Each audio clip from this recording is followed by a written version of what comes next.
Boosie gets a little backup from Math Hoffa on the Kodak Black situation. Hit that like button, hit that subscribe button, hit that bell. Well, Math Hoffa agrees with Boosie and says that, hey, if he took money to do a feature with Tekashi, he has no morals and principles, and he would take money to maybe, have a man touch on his body. And I'm like, bro, what is going on? Like, are you gonna just blindly agree with Boosie? I like Math Hoffa, don't get me wrong. This is just open conversation. Like, are you just openly gonna agree with Boosie because you did an interview with him and you didn't do one with Kodak Black? I don't think he's ever done one with Kodak Black. He doesn't feel an attachment to him, and Boosie's more valuable, and we'll just go, because I'm gonna be honest with you. Are you kidding me? It's called the music business, right? There's no morals and principles in there. Nobody has morals and principles in the music business, okay? Diddy will do whatever to sell a record. Most people will. Most people will do whatever for success in the music business. And, it doesn't mean that you have to compromise your sexual preferences. All of this man did was do a song with Tekashi, who was a snitch, and dissed him on the record. Come on, man. Come on. They're taking this a little bit too far. Boosie's just jealous that, he's not really where he wants to be anymore. And Kodak Black is the new Boosie.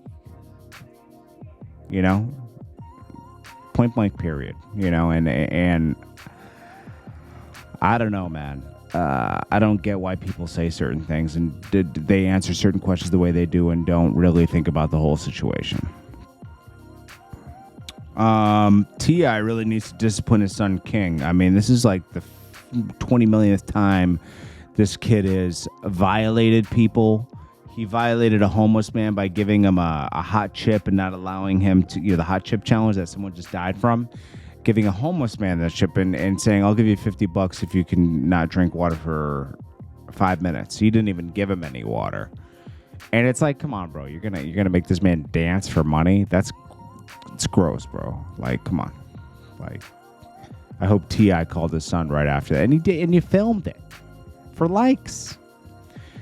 Jeezy talks about what reveals what earns him the most. Now, I when rappers talk about money on these Forbes interviews and everything, I don't know what to believe or not, because sometimes later it's like, oh, it was something else. Like Jeezy definitely owns real estate. He definitely did open a steakhouse in Atlanta. He ended up closing it because, restaurants are hard to run. I'm not saying he failed, Restaurants are hard to run, bro. Like, that's probably one of the hardest businesses to open. He did help build up Avion, but I'm going to tell you, like, he said they sold it this year to Pernod Ricard, and he said he had stake in it. Maybe he did. I don't know. You never know with this. Was he paid to promote it? Because I haven't seen him promote it for a long time, Probably for like good 3-4 years. And if it just sold this year, why wouldn't you still be promoting it all the time? It's weird, Like, it's almost like they stopped promoting, they stopped giving him money for his videos and stuff, which makes me question, like, is he just saying that he got money off of that to make it sound bigger? Like, oh, I get, like, because, like, if you put the information out there that, hey, I didn't even have a percentage of that, but I accepted a check to promote it, which there's nothing wrong with that. But he might want to put it out there that, hey, I won't do a deal with anyone unless they give me a percentage, which, that's a good tactic.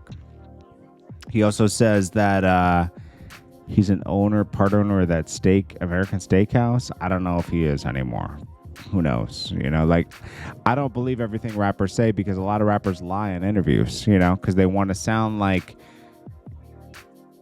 they want to sound bigger than they are. They want to be respected like a Jeezy or somebody, so they want to be like, I'm really, remember, rappers always used to lie in interviews. You know that.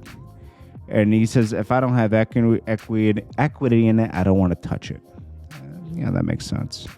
I know he's definitely involved in real estate, and he has a lot of, he smartened up and bought real estate and stuff like that. They never really revealed where he makes most of his money, though. I think it was real estate, he said. But probably that makes sense. He's mentioned that in the past.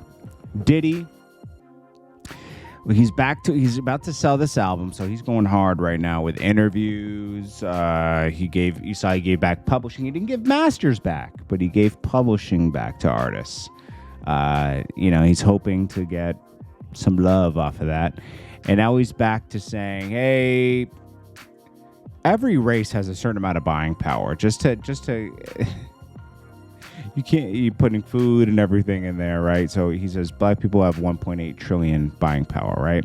Then that means like white people have, and Spanish people probably have, 10 trillion, right? I don't know. What percentage of America is Latin? Let's see. Okay, so we got Hispanic and Latinos 20%. White is 60%. Let's see. Where's the other rows? I hate it when man. Okay, so we got. Okay, here we go. So we got black is 13%. Okay, so we got black is 13%, and then we got Asian 6%, Native American 20% Latino. So that would mean that Latinos have way bigger buying power. But it's like the way Diddy's doing is like, yo, you got to buy black, right? Because he wants you to buy. He's about to put his liquor back on the market, and there's nothing wrong with that. You should support people. You should also support your friends too, right? But he's like, hey, we got to keep the money circulating in our communities, bro. The only problem I have with this is like, if everybody were to if everybody were to have that mentality, right?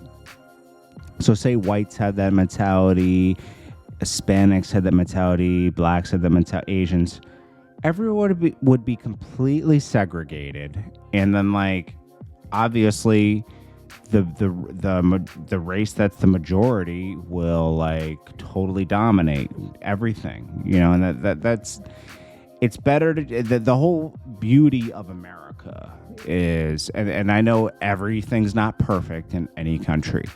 It's a melting pot of everything, and the whole reason a lot of brands pick up traction is everyone partakes in that brand and that culture, and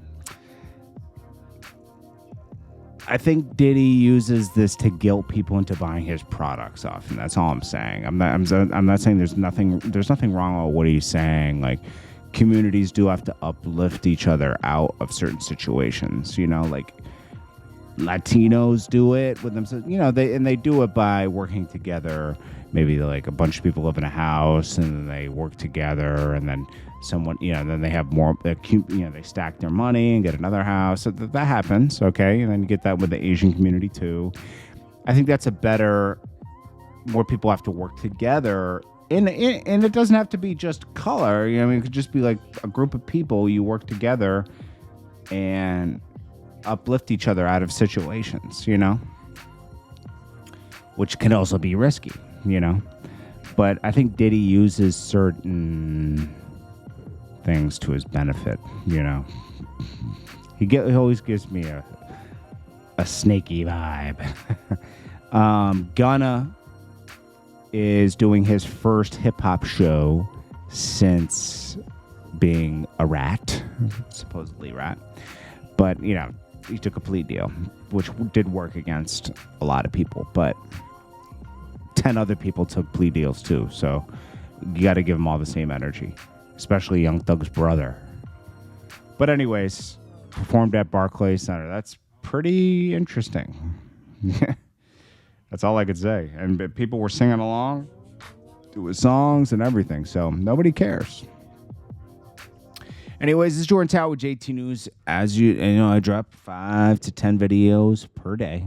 And Make sure you smash that like button, hit that subscribe button, subscribe and all that good stuff so you don't miss any videos. And if you're not getting notifications anymore, you have to resubscribe and redo the bell thing so you get so YouTube recognizes that you still want to get notifications on this content. This is Jordan Tower with JT News. Peace.